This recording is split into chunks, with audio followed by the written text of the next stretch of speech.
आप लोगों का शपथ ग्रहण समारोह जब हो रहा था, आप डिप्टी सीएम की शपथ ले रहे थे, तो पूरा माहौल राममय था। मैंने देखा भजन से लेकर कार्यकर्ता तक। 22 जनवरी को राम मंदिर का उसका शुभारंभ होना है, पूजा पाठ होनी है। आप लोगों ने भी अपने घोषणा पत्र में कहा है कि लोगों को लेकर जाएंगे। किस तरीके से छत्तीसगढ़ कनेक्ट होगा अयोध्या से? अब देखिए, भगवान राम हमारे छत्तीसगढ़ के भांजा है। कौशल्या माता की धरती है ये छत्तीसगढ़, और इसे छत्तीसगढ़ के लोगों का भगवान राम के प्रति बहुत श्रद्धा और आस्था है।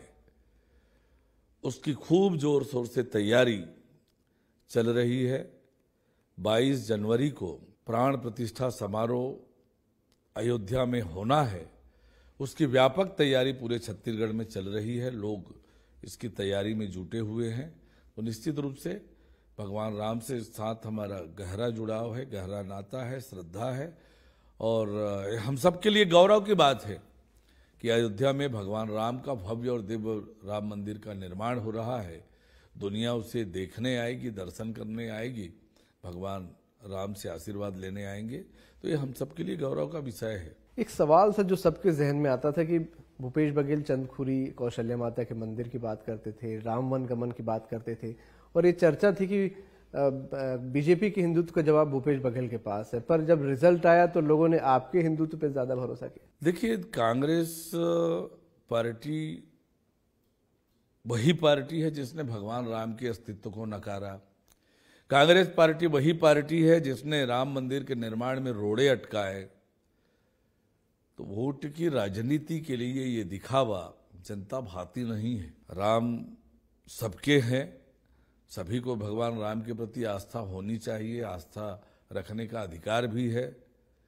पर आस्था दिल से हो, मन से हो, श्रद्धा से हो, तभी ठीक है। मंत्रिमंडल का गठन हुआ, नए पुराने का कॉम्बिनेशन है और बहुत सारे नए चेहरे हैं, चौंकाने वाले डिसीजन भी दिखे। इस मंत्रिमंडल के गठन को लेकर क्या कोई अंदाजा था कि इस प्रकार का मंत्रिमंडल होगा? देखिए, भारतीय जनता पार्टी में नए कार्यकर्ताओं को लगातार अवसर मिलता है। नए कार्यकर्ताओं को पार्टी अवसर देकर बढ़ाती है। जहां तक मंत्रिमंडल का विषय है, हमारा मंत्रिमंडल बेहद संतुलित मंत्रिमंडल है। हर क्षेत्र से, हर वर्ग से, और एक तरफ जहां अनुभवी और दिग्गज लोग इस मंत्रिमंडल में शामिल हैं, वही युवा, ऊर्जावान और प्रतिभाशाली युवा भी शामिल हैं। और इसलिए एक बेहद संतुलित मंत्रिमंडल है।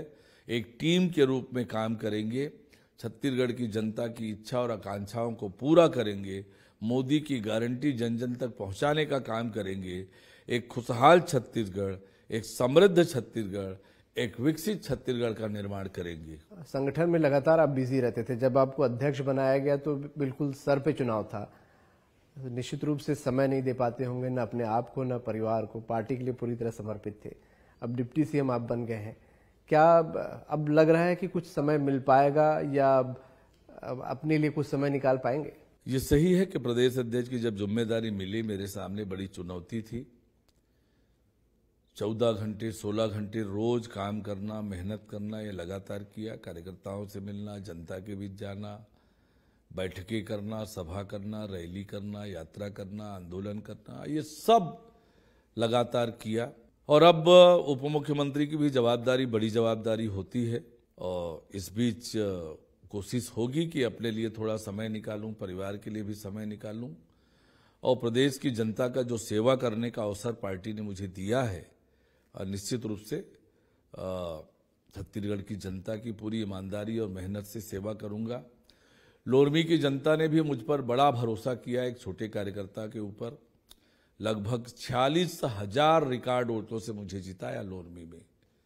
तो लोरमी की जनता की भी सेवा करना, लोरमी के विकास और तरक्की की चिंता करना, ये लगातार करते हुए भी कोशिश होगी कि परिवार के लिए भी कुछ समय निकले और परिवार के साथ भी रहने का अवसर मिले।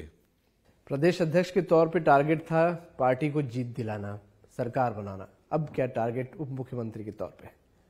मैंने जैसे कहा आपको कि ये हमारा प्यारा छत्तीसगढ़ बहुत सुंदर छत्तीसगढ़ है। देश का ये अनोखा राज्य है, ये संभावनाओं का प्रदेश है। कोयले से लेकर हीरे तक का भंडार है। बड़ी बड़ी नदियां, बड़े बड़े जंगल, बड़े बड़े पहाड़ हैं। और सबसे बड़ी बात इस प्रदेश की है कि यहाँ भोले भाले, सीधे साधे, ईमानदार लोग हैं। और यह प्रदेश इतनी ताकत रखता है कि यह प्रदेश का देश का अग्रणी राज्य बन सकता है। उस दिशा में प्रदेश को लेकर जाना, एक खुशहाल प्रदेश, एक समृद्ध प्रदेश, एक विकसित प्रदेश छत्तीसगढ़ बने, छत्तीसगढ़ के हर वर्ग के जीवन में परिवर्तन आए, नौजवानों के सपने साकार हों, माताएं बहनें सुरक्षित हों, किसान हमारा समृद्ध हो, खुशहाल हो, इन सबके लिए काम करेंगे। बिल्कुल, बहुत बहुत शुक्रिया अरुण साहू जी हमसे बात करने के लिए। तो मुख्यमंत्री अरुण साहू जी हमारे साथ थे। प्रदेश अध्यक्ष के तौर पर उनको काम करते सभी ने देखा, जबरदस्त मेहनत उन्होंने की और पार्टी को जीत दिलाई। अब उप मुख्यमंत्री के तौर पर छत्तीसगढ़िया सबले बढ़िया इस स्लोगन को फिर से स्टैब्लिश करना चाहते हैं।